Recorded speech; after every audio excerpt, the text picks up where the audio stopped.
Hey, what is going on, class? Welcome to part two of talking about the quadratic formula. So last time we looked at an example where we ended up with something that looked like this: -6 plus or minus the square root of 0 divided by 6. So we started off with something like this, and we ended up getting that x equaled -1. So this is one particular kind of solution to the quadratic formula. There are three classes, I guess you could say, of things that come out of the quadratic formula. And it's all based on the anatomy, if you will, of the quadratic formula. That we have this x equals the opposite of b plus or minus the square root of b squared minus 4ac divided by 2a. Notice something that I've seen a lot of people making this mistake. When you have variables just listed like this, that means that you're multiplying those things. You're not just simply writing for the a and b value. It's not 412, it's 4 times 1 times 2. It's multiplication. So make sure of that. That's one thing that I've noticed and I want to harp on now. Secondly, when we're looking at this thing, there's one part that makes a huge difference, and it's what differentiates the three categories. And it's this piece right here. In fact, let me highlight it.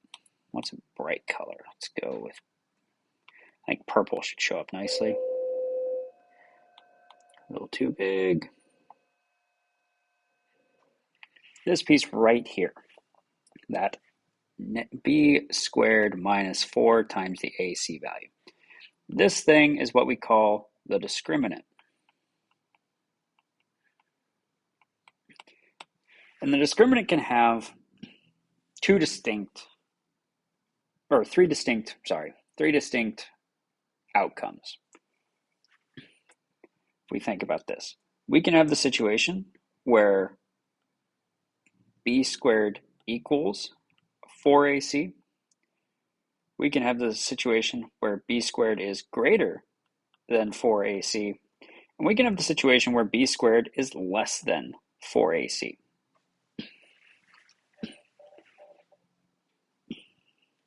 And this makes a huge difference in how we approach this. We can see here in this problem that this is the situation where the two are equal. So when you subtract those two things, you ended up with the square root of 0. And when you did that, you got the square root of 0 gave you that you have one root. We call this thing a double root. So that's what we call a double root. And this is the case if you end up with these values making 0.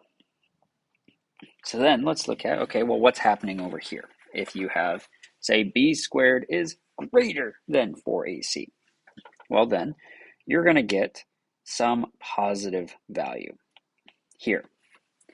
So you get this positive value out at the end.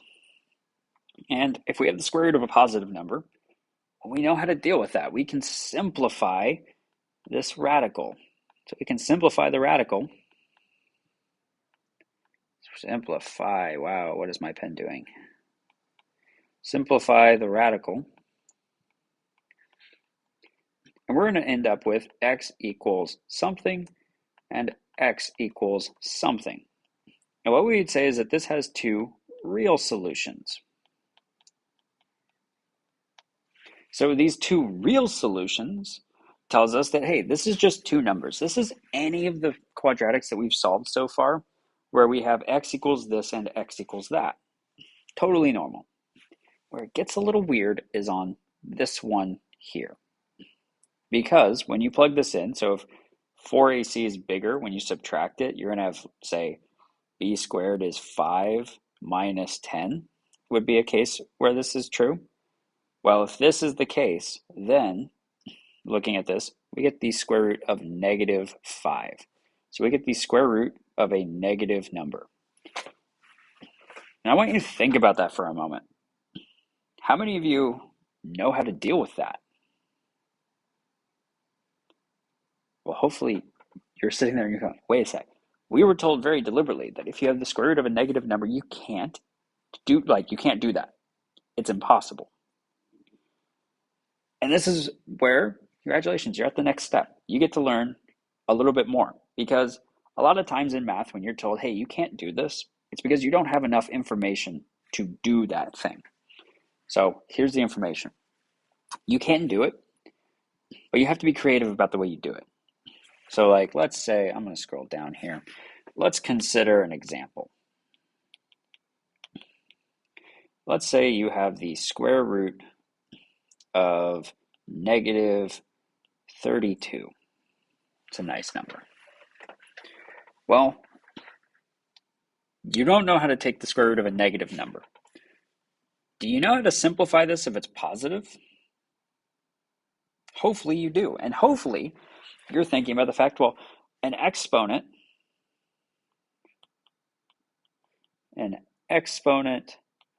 of 1/2 is a square root. And I only know how to deal with a square root on a positive number, but I know with my exponent rules, I can break up things inside of a radical. That I can rewrite this thing as being the square root of 32 times the square root of -1. And now I know how to deal with this thing. I can look at this and say, okay, well, that's really the square root of 2 to the 5th times the square root of -1. I still don't know how to deal with this thing over here. I still don't know what to do with it, so I'm just going to leave it alone. But I do know what to do with that 2 to the 5th. That's going to become 2 squared times the square root of 2 times the square root of -1.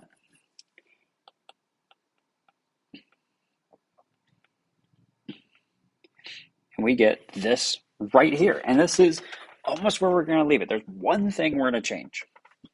And this is something that mathematicians have decided, is that we call the square root of -1, we call that thing I. And the reason we call it I is because it is part of what we don't know how to define and what we use mathematically. So everything you've learned about, side note in the mathematics realm, everything you know is the reals. So all numbers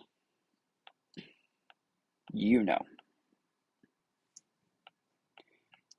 So this is your whole numbers, your fractions, your decimals, your irrational numbers like the square root of 2, 1.4142, 13562. It's your constants like pi and e, all of these really cool numbers. Everything that you know where you just have a bunch of numbers. Those are real numbers. This I comes into what's known as the complex numbers. And it's not because they're more difficult or in any way like challenging. Like they are difficult, but actually the logic behind complex numbers is better. Like they make more sense in how they operate. But they're complex because they have multiple parts. So a complex number is this set looks like this, where you have any value that is a plus bi, where a and b are real numbers and I equals the square root of -1. So you're taking a value and you're adding it another value times the square root of -1. For all you need to know right now is just do it. Complex numbers come in when you're dealing with like electrical theory and quantum theory. Like they come in later on, and it's one of those areas where if you are like looking at things that you learn in math, like you probably learn about this much math in high school. In college, I learned about this much. When it comes to imaginary numbers, you're going to learn about this much. I've learned about this much. Because they are so niche and they're not something that you're going to use in your daily life for most of you. So while they're awesome and they're really cool, you're not going to use them a lot. And in fact, I will tell you now, they're not going to be on your test, but I want you to know it because you might get some problems where you see it happening and you're going to sit there and go, wait a sec, what do I do now? I'm telling you what to do now and telling you you're not going to use it often, but I want you to have seen it. So let's look at an example with this.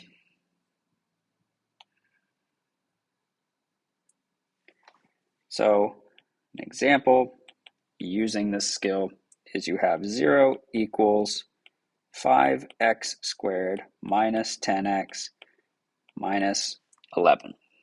So we can see I have this thing in ax squared plus bx plus c, and it equals my 0. Great, I can use the quadratic formula. I'm going to write this in pink. Every time you do one of these problems, you should write what is in pink.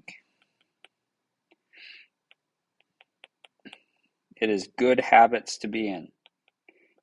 And maybe you are thinking, well, I don't like this formula. I don't want to write it every time, or maybe I don't need to. Well, you might not need to. You could get away without it, but this is a good habit not only in math. As you go higher, it is a good thing in physics. If you're doing any sort of engineering, it's important in statistics, where you're dealing with money and the probability of things happening. Like, it's useful and helpful.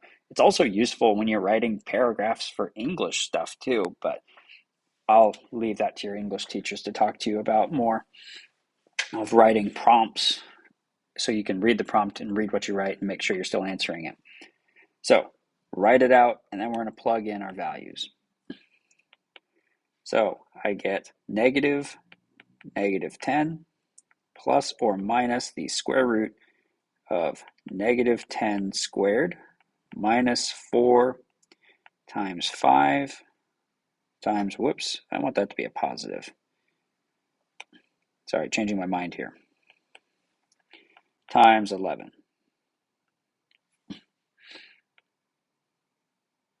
Divided by 2 times 5. So now just go through and simplify. So I get 10 plus or minus the square root of 100 minus 220 divided by 10. And if you're struggling at all with how did you just do that, slow it down, go multiply 4 by 5 by 11. So now it's just to simplify. So I have 10 plus or minus the square root of negative 120 divided by 10. Well, I can't deal with the negative as is, so I need to adjust it. So all we're going to do, and I want this just to be your instinct, if you see the square root of a negative number, you're going to get rid of the negative and you're going to take and multiply it by I. And notice, I put a little tail here on my square root. And the reason I do that is because it makes it very clear that, hey, this is the only thing inside my square root. Everything past it is not in the square root. Please do that. It will help me not only grade your stuff, but it will make it very clear to anyone else ever reading it. Divided by 10. And then just go through and simplify this. So we can take and simplify that radical. The 120, I'll do it pink over here to the side. Actually, let's do a different color. Let's go green. So 120, I can break that into being 4 times 30. 4 has a nice square root, 30 does not. So I'm going to take and do here, I have the square root of 4 is 2 times the square root of 30, I, divided by 10.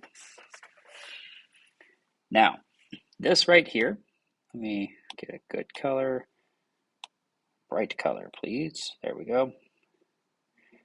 This right here, if you had this as being your answer, it's not wrong, but it could be a whole lot better. This here is like a C level answer. You answered the question, you did it right, but it doesn't look good. It's not elegant. We want things to look pretty when we do it. So what you need to do is take and simplify this. Well, I can take and factor out of my 10 and my 2, a 2. So this can become 2 times 5 plus or minus the square root of 30i divided by 2 times 5. Those 2's are going to cancel because we're dividing. This is saying, okay, if you multiply this thing by 2 and then divide it by 2, well, it's the same thing as just doing nothing to it. So 5 plus or minus the square root of 30i over 5. This here, find a different color now. This thing here is probably your B level. This is showing me that, A, I know that I need to simplify this. I need to make it look better, but I don't really know what it means. Then kind of this A level is this differentiation of doing that your two answers are x equals 5 plus the square root of 30i over 5 and x equals 5 minus the square root of 30i divided by 5. That's one A-level answer.